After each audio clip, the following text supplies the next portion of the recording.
أعوذ بالله من الشيطان الرجيم بسم الله الرحمن الرحيم ألف لام ميم ذلك الكتاب لا ريب فيه هدى للمتقين الذين يؤمنون بالغيب ويقيمون الصلاة ومما رزقناهم ينفقون. میرے محترم دینی بھائی، یہ سورۃ البقرہ ہے جس کی فضیلت جمعرات کے دن تفصیل سے آپ کے سامنے آ گئی. ابھی اس کی چند آیتوں کا پہلے ترجمہ سن لیتے ہیں. اللہ تبارک و تعالیٰ ارشاد فرماتے ہیں کہ ذالک الکتاب لا ریب فیہ، یہ ایسی کتاب ہے کہ اس میں کوئی شک نہیں. ھدی للمتقین، اس میں متقی لوگوں کے لیے ہدایت کا سامان ہے. اور متقی لوگ کون ہیں؟ الذین یؤمنون بالغیب، وہ لوگ جو اللہ پر بن دیکھے ایمان لاتے ہیں. ویقیمون الصلاۃ، نماز قائم کرتے ہیں. ومما رزقناہم ینفقون، اور اللہ نے جو چیزیں انہیں دے رکھی ہیں اس میں سے خرچ کرتے ہیں. والذین یؤمنون، اور وہ لوگ جو ایمان لاتے ہیں بما انزل الیک، اس قرآن کے اوپر جو اللہ نے آپ کی طرف اتاری ہے. وما انزل من قبل، اور قرآن سے پہلے آسمانی کتابوں کے اوپر بھی ایمان لاتے ہیں. وبالآخرۃ هم یوقنون، اور یہ آخرت پر مکمل یقین رکھنے والے ہیں. اولئک علی ھدی من ربہم، یہی لوگ اپنے رب کی طرف سے ہدایت پر ہیں. واولئک هم المفلحون، یہی لوگ کامیاب ہونے والے ہیں. ان الذین کفروا، اور وہ لوگ کہ جنہوں نے انکار کر دیا، اللہ اور اس کے رسول کی باتوں کو نہیں مانتے، قرآن کو نہیں مانتے، آخرت کو نہیں مانتے، ان کو کافر کہتے ہیں. وہ لوگ کہ جو کافر ہیں، سواء علیہم اانذرتہم ام لم تنذرہم لا یؤمنون.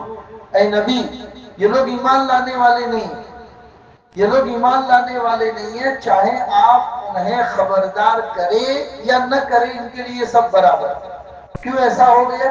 ختم اللہ علی قلوبہم وعلی سمعہم وعلی ابصارہم غشاوہ، کیونکہ اللہ نے ان کے دلوں پر اور ان کے کانوں کے اوپر مہر لگا دی، نافرمانی کی مہر. اب کوئی بات اندر اتر نہیں سکتی. وعلی ابصارہم غشاوہ، اور ان کے آنکھوں کے اوپر پردہ ہے، اس لیے کچھ نظر نہیں آتا.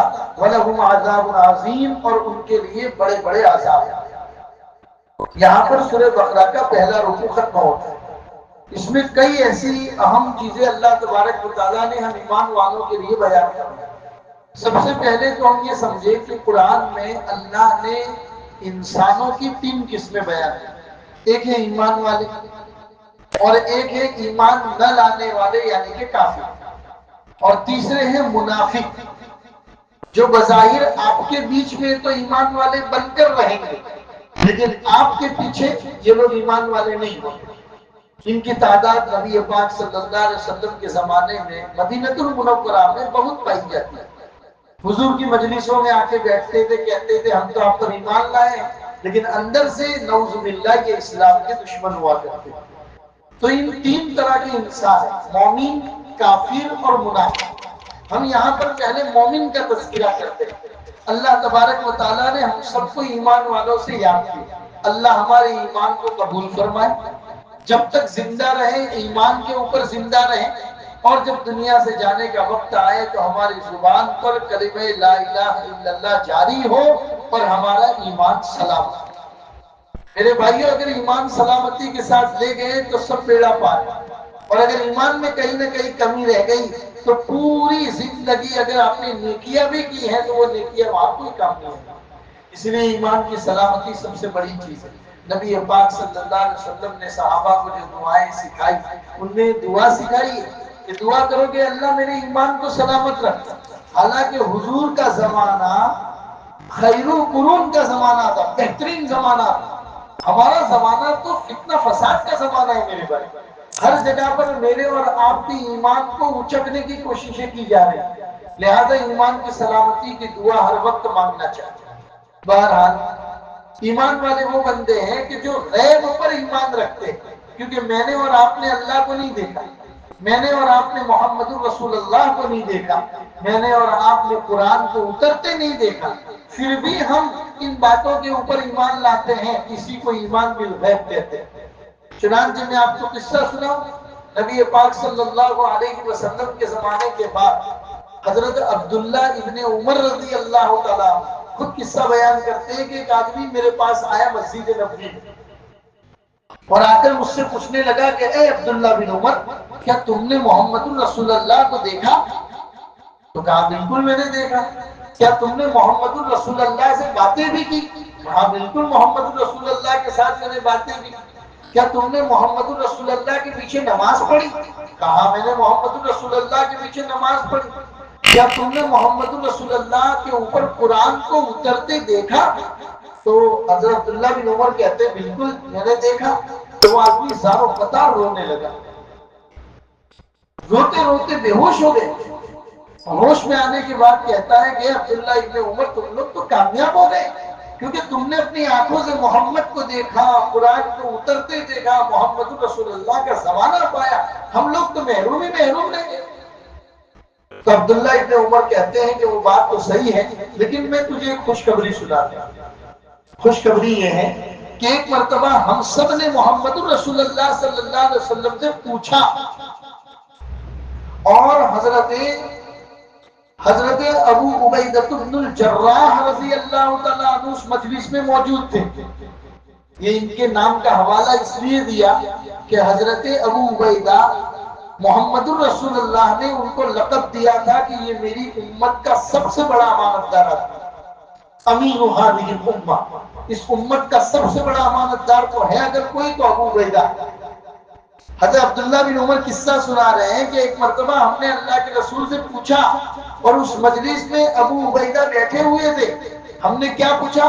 یہ پوچھا کہ یا رسول اللہ، ہم تو کامیاب ہو گئے کہ ہم نے آپ کا زمانہ پایا، آپ کے پیچھے نمازیں پڑھی، آپ کی کہی ہوئی باتوں کے اوپر ایمان لے آئے، ہم نے آپ کو محمد رسول اللہ مانا، تو ہم تو کامیاب ہو گئے۔ نبی پاک صلی اللہ علیہ وسلم نے فرمایا جی ہاں تم کامیاب ہو گئے، لیکن تم سے بھی زیادہ کامیاب ہونے والے وہ لوگ ہیں جو تمہارے بعد آئیں گے، جنہوں نے محمد کو نہیں دیکھا، جنہوں نے قرآن کو اترتے ہوئے نہیں دیکھا، اس کے باوجود وہ اللہ اور رسول پر ایمان لا رہے ہیں، وہ تم سے بڑے کامیاب۔ ہم سب کے لیے خوشی کی بات ہے میرے بھائی، یہ رسول اللہ کی حدیث ہم سب کے بارے میں کہ ہم تو اللہ کے رسول کے زمانے سے تقریباً 1450 سال کے بعد کی پیداوار ہے۔ ہم نے محمد رسول اللہ کو نہیں دیکھا، لیکن الحمدللہ محمد کو رسول اللہ مانتے ہیں، قرآن کو اللہ کی کتاب مانتے ہیں، اور اس کے احکام پر ٹوٹا پھوٹا ہی صحیح لیکن عمل کرتے ہیں۔ لہذا ہمارے بارے میں اللہ کے رسول نے فرمایا یہ بہت بڑے کامیاب ہونے والے ہیں۔ تو ایمان والوں کی سب سے بڑی صفت تو یہ ہے کہ وہ غیب پر ایمان رکھتے ہیں۔ دوسرے نمبر پر ہے اقامت صلاۃ، نماز کو قائم کرنا۔ میرے بھائیوں، نماز زندگی کا حصہ ہونا چاہیے۔ نماز کو صرف ایک فارمیلٹی کے طور پر ادا کر دیا ہم نے اللہ سے، اللہ ہم سے وہ نہیں چاہتا ہے۔ اللہ چاہتا ہے نماز تمہاری زندگیوں میں اترا ہو، نماز تمہاری زندگی میں ایسی اتری ہو کہ تمہیں زندگی کے تمام پہلو کے اندر اللہ کا ڈر پیدا کرے، وہ نماز ہونی چاہیے۔ کیونکہ قرآن کریم کے 21ویں پارے میں اللہ کیا فرماتے ہیں کہ اے ایمان والوں کو کہو کہ نماز قائم کریں، ان الصلاۃ تنہی عن الفحشاء والمنکر، کہ نماز عنقریب ان کو برائیوں سے اور بے حیائی سے روکے۔ اگر آپ گناہ سے نہیں روک پا رہے، اگر آپ بے حیائی اور فحاشی سے، ظلم سے، ناپ تول میں کمی کرنے سے، جھوٹ بولنے سے، فراڈ کرنے سے اگر آپ نہیں روک پا رہے ہیں تو سمجھ جائیے کہ ابھی تک ہمارے پاس وہ نماز نہیں ہے۔ لہذا نماز قائم کریں، اور نماز کے قائم کرنے کو بھی اللہ سے مانگے کہ اللہ ہمیں نماز کو قائم کرنے والا بنا دے، نماز پڑھنے والا نہیں۔ وہ تو پڑھنا ہی ہے، نہیں پڑھیں گے تو ڈنڈے پڑیں گے، تو نماز تو پڑھنا ہی ہے۔ اللہ ہمیں نماز قائم کرنے والا بنا دے، مطلب نماز جب مؤذن کی اذان ہمارے کانوں میں سنائی دے تو تمام دنیا کا کتنا ہی اہم کام ہو وہ ہمیں بالکل چھوٹا نظر آئے اور نماز ہم کو بڑی نظر آئے۔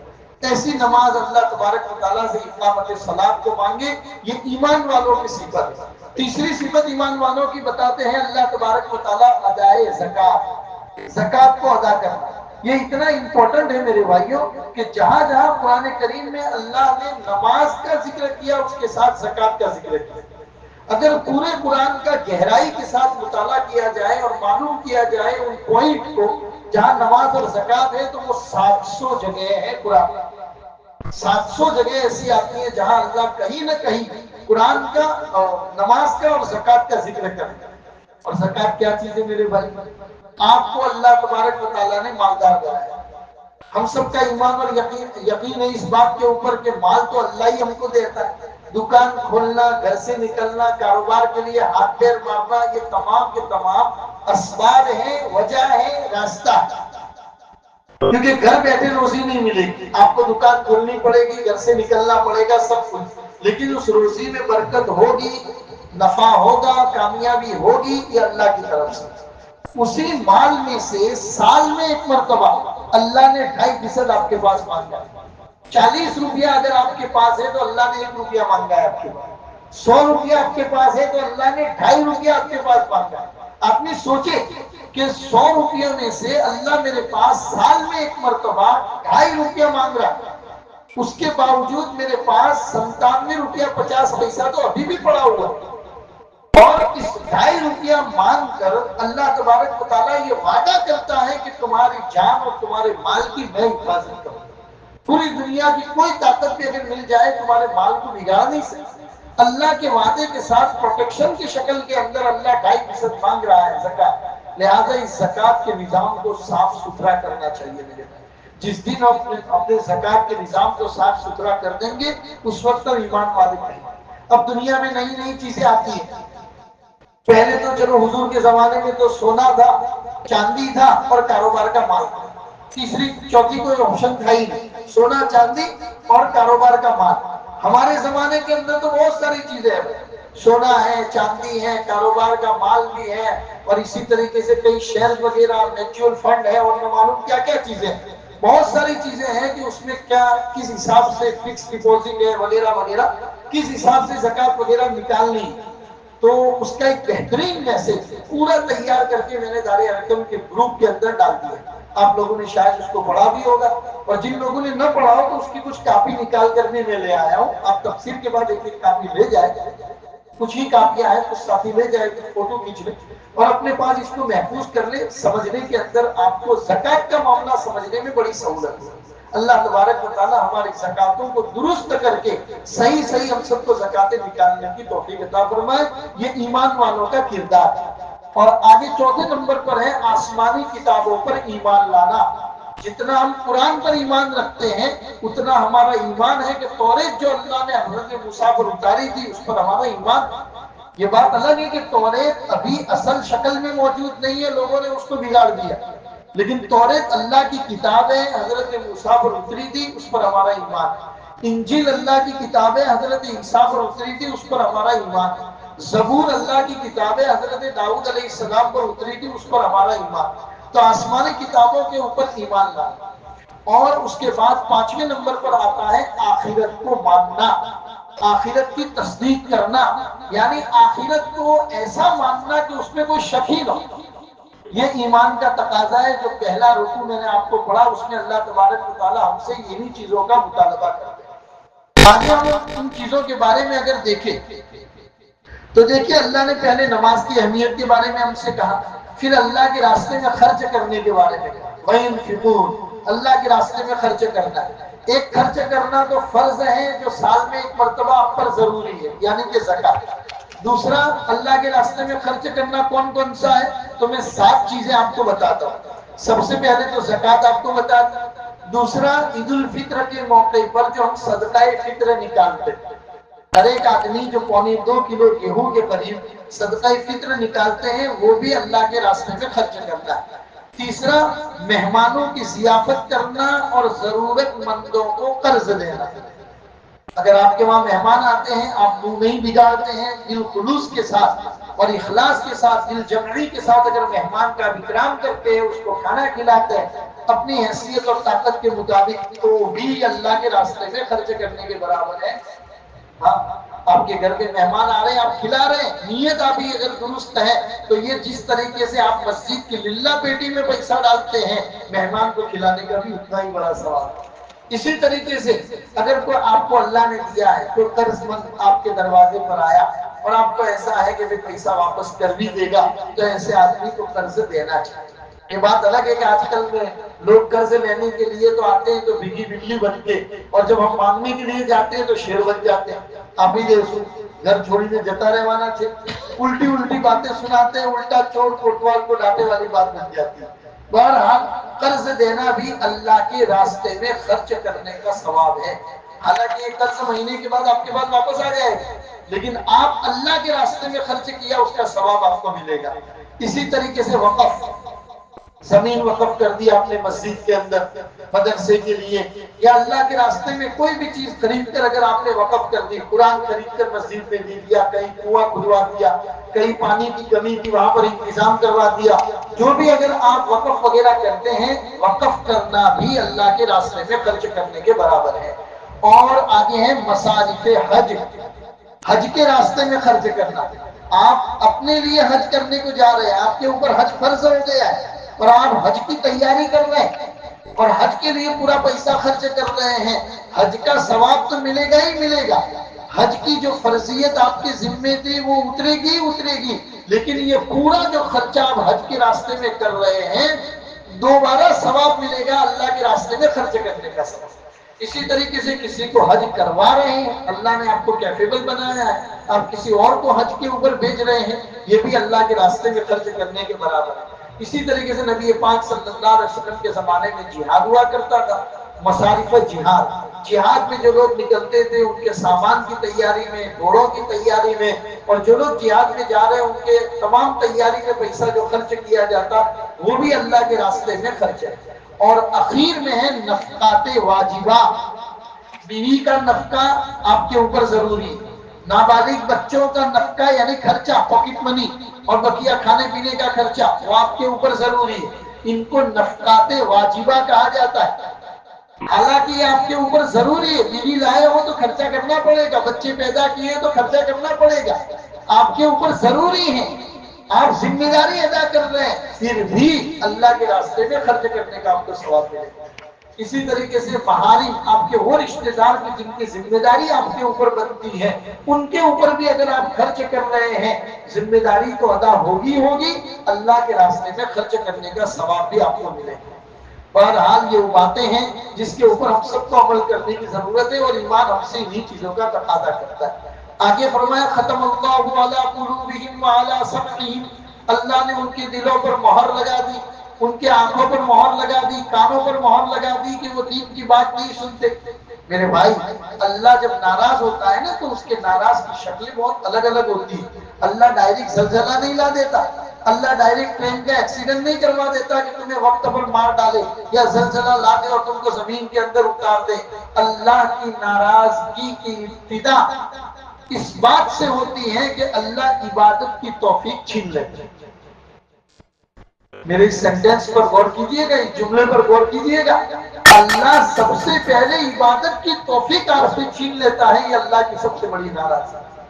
نماز کی توفیق نہیں ہو رہی ہے، نیکی کے کام کرنے کی توفیق نہیں ہو رہی ہے، روزہ رکھنے کی توفیق نہیں ہو رہی ہے، شریعت کے موٹے موٹے احکام جن کی پابندی ہمیں ضروری ہے، شریعت کا علم جس کو جاننا ہمیں ضروری ہے، اس کی توفیق اگر نہیں ہو رہی ہے، مان لو کہ کہیں نہ کہیں اللہ ہم سے ناراض ہے، اس لیے عبادت کی توفیق چھین لیتا ہے۔ ختم اللہ دلوں کے اوپر مہر لگا دیتا ہے۔ پھر کتنی عمدہ بات کر لو، حرم کے اندر بھی بیٹھ کر حرم سے تلاوت سن کے بھی دل کے اوپر اثر نہیں کرتا۔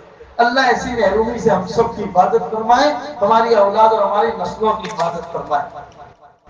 اور اس کے بعد میرے بھائیوں، اللہ تبارک و تعالیٰ نے مہر لگانے کا میں نے تذکرہ کیا، میں امام بیہقی کی ایک روایت آپ کے سامنے بیان کرتا ہوں کہ حضرت عبداللہ بن عمر سے روایت ہے کہ نبی کریم صلی اللہ علیہ وسلم نے فرمایا، دھیان سے سنیے گا، چھوٹی سی روایت ہے کہ فرشتہ عرش کا پایا پکڑے کھڑا رہتا ہے جب کوئی شخص اللہ کے حکم کی بے حرمتی کرتا ہے اور کھلم کھلا اللہ کی نافرمانی میں مبتلا ہوتا ہے اور اللہ کے مقابلے میں گستاخ اور دلیر بن جاتا ہے، تو اللہ تعالیٰ مہر لگانے والے فرشتے کو حکم دیتے ہیں، وہ فرشتہ فوراً اس گستاخ اور بے باک کے دل پر مہر لگا دیتا ہے، جس کے بعد وہ کسی حق بات کو قبول نہیں کر سکتا۔ اللہ ایسی محرومی سے ہم سب کی حفاظت فرمائے۔ اور اللہ جب دینے کے اوپر آتا ہے تب اللہ تبارک و تعالیٰ دلوں کے راستے کو کھول دیتا ہے، اجالا اس کے اندر پیدا کر دیتا ہے۔ یہ آج کی ہماری تفسیر تھی۔ اب آج کی ہماری اس تفسیر کی علمی پیغام کیا تھا؟ 4-5 پوائنٹ کی چیزیں اس پورے رکوع سے ہم کو کیا جاننے کو ملا؟ مختصر خلاصہ، جس کو آپ پریکٹیکل اپلیکیشن بھی کہہ سکتے ہیں اپنے انگریزی زبان میں۔ اردو کے اندر وہ 4 چیزیں میں آپ کو بتاؤں۔ سب سے پہلی چیز، کیا میرا قرآن میرے فیصلوں میں شامل ہے؟